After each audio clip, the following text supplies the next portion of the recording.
Hey guys, welcome back to the weekly Worm Farm Check-In. My name is Steve Churchill and I'm the owner of the Urban Worm Company. So we got a really unwelcome surprise last week. I've been all excited because I had fed our worm farm its first helping of pumpkin, which is known to be a worm favorite. The worms typically swarm this stuff. And when we opened the bin last week, I was expecting to see pumpkin with lots of worms underneath munching away. But we found nothing but the skin of one of the pieces of pumpkin. There was nothing else left. So something ate the pumpkin, but it wasn't our red wigglers. It was black soldier fly larvae, I'm pretty sure it was anyway, and they are ridiculously good composters. In fact, they're 75 times more efficient than red wigglers. Now, in a place like Texas, where it's a lot warmer, I'd be a lot more worried about these critters being in our worm farm. But with temps in the 30s or lower at night around here, I don't expect black soldier flies or their larvae to do that well over the long term. So fingers crossed that when we open up the bin, we're going to see a lot of pumpkin and lots of worms towards the surface.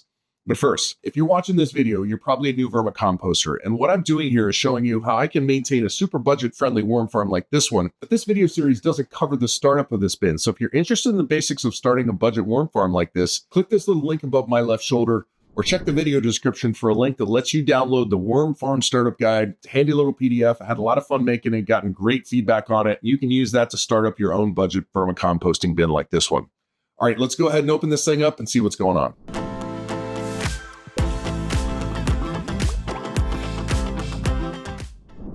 All right, here we go.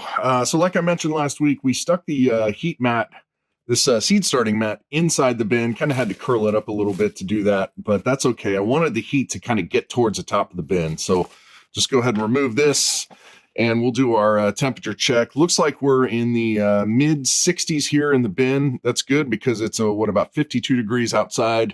It's currently looks like 53 degrees inside the barn. So our temperatures in the vermicompost are warmer than what they are outside, and that's exactly what we want in winter. So let's go ahead and see what we got. And sure enough, this actually looks a lot better. It looks like what I would expect. This is the pumpkin that we put in last week. We'll go ahead and open this up, and wow, sure enough, there's plenty of worms that were going after this stuff. They are a little bit scrawnier than what I would like. That's okay. We're just kind of going into winter, and I wish they were fatter. I may give them some worm chow at some point, probably not this time through, see if we can fatten them up a little bit. But I think, yeah, we're just going to have to deal with having a little bit of scrawnier worms than what we would like. So let's see, a little bit fewer worms over here, but still a good amount. I mean, you consider where we started from. We're doing just fine. We've got a really, really nice worm population. I am still seeing some evidence. Let's see here. I just seen a couple fruit fly larvae. Let's just go ahead and grab down into here and see what we find. So yeah, this stuff just still looks good. The worm population is still really lively. If I get underneath this, pumpkin, it looks like they're not really attacking. If you actually compare these two, it looks like the worms really decided to go after this stuff a lot more than they did this stuff. It's almost like they haven't touched it. This guy right there is actually a millipede, not a little baby worm. So I'm gonna get rid of him.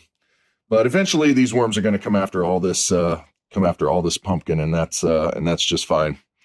One of the things I did this week was I took a gourd that the squirrels had started kind of poking into, and they had actually cleaned out some of the meat inside, and they'd opened up a big hole. So I took some vermicompost, stuck it in here, buried it down here in the worm farm, and just kind of letting the worms eat it from the inside out. So this won't behave quite as well as pumpkin will. It's got a very kind of hard shell, if you can hear that.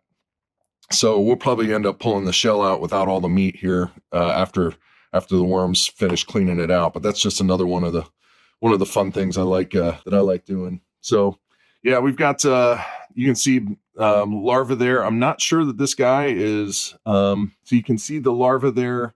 Not sure that this guy is actually alive or not. I'm gonna go ahead and remove him from the bin. But yeah, we've got worms that are really still going after this stuff. They're up near the surface, which I like to see. And so yeah, I'm really happy with this. I'm happy that I'm not seeing a ton of, here's two.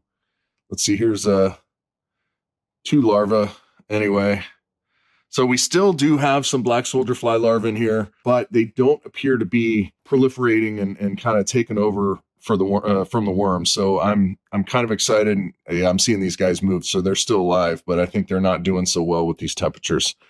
Black soldier fly, the flies and the larvae tend to be a much warmer weather critter. So I tell you what, I don't think that I am too inclined to feed this bin. You know, one of the rules is not to feed unless you really kind of see that they've done a great job of attacking the existing food waste that you've got in there, especially a guy like this.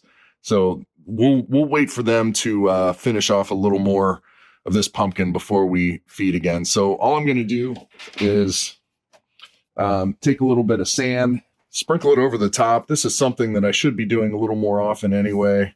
This just helps them aid in digestion.